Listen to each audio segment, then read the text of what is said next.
What are 3 Amazon PPC mistakes that silently cost sellers thousands every year? I'm going to answer this question both from the brand owner side and both from the agency owner side, because I started as a brand owner. I ran ads for my own products, and I also am running an agency for almost 3 years. One of the most common mistakes is being too close to it and not realizing that by you being too close to it and monitoring it too closely, you're going to miss the obvious.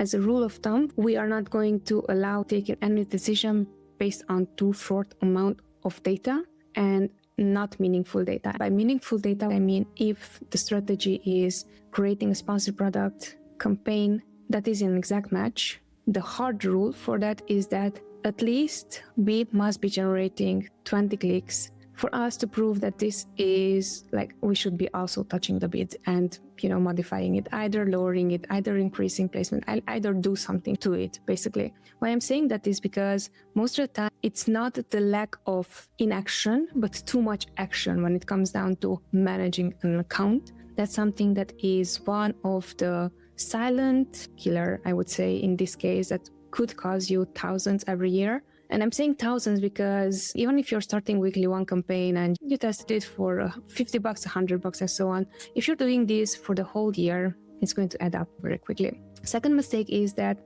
you might not be having systems in place, and this is completely normal unless you are a very organized, very system-oriented person. And by a system, what I mean, routines that you're going to do daily, weekly, monthly, quarterly, and even yearly when it comes to your business, specifically Amazon advertising. Why I'm saying that? Because most of the time what we're seeing is that on the agency side, our core value is customer obsession. So we are pledging ourselves to make sure that we are not missing the obvious, that is daily, weekly, monthly checks that we have on our to-do list. But if you're the brand owner, what's going to happen is that, especially if you're running your own ads, and again, there is argument that if you're running your own ads and it's your own brand, you're going to be more careful with it. I would disagree. Really depends on who would run your ads and how are they going to treat it. But what I'm seeing so far when I was running my own ads, and keep in mind that I was still disciplined because back then when we started 5 years ago and we had to invest $3,000 on Amazon ads, which was more than our monthly rent. So it's a lot of money. Even then, I was making mistakes just because my full focus was not on Amazon ads. The second of the biggest silent mistakes that I'm seeing people who are running Amazon ads doing is that they don't have a clear system in place when they are going to do their routine checks with optimizations, with creating a new strategy and let it run, pausing things. That is something that I'm seeing most often.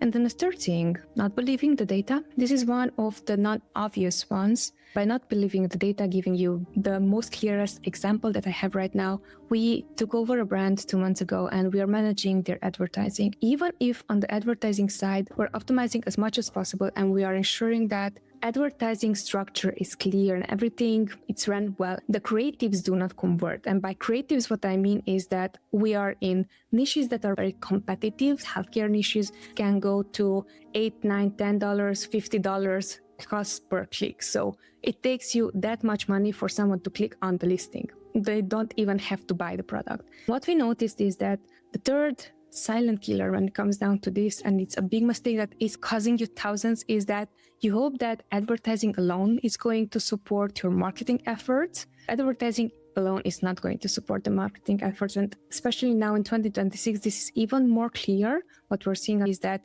just you running traffic to a listing now in 2026 is not giving you the same advantage that it gave you in 2020, even in 2018. When there was not lots of people competing on Amazon and you were just running ads and everything works suddenly, So that's why I'm saying that this is the third silent killer, taking up thousands of dollars just because you are convinced that whatever you already have, it should be working, and it's not going to work. And the data is not lying to you. It's going to tell you exactly it's not converting for your most important keywords. Let me know if this was helpful.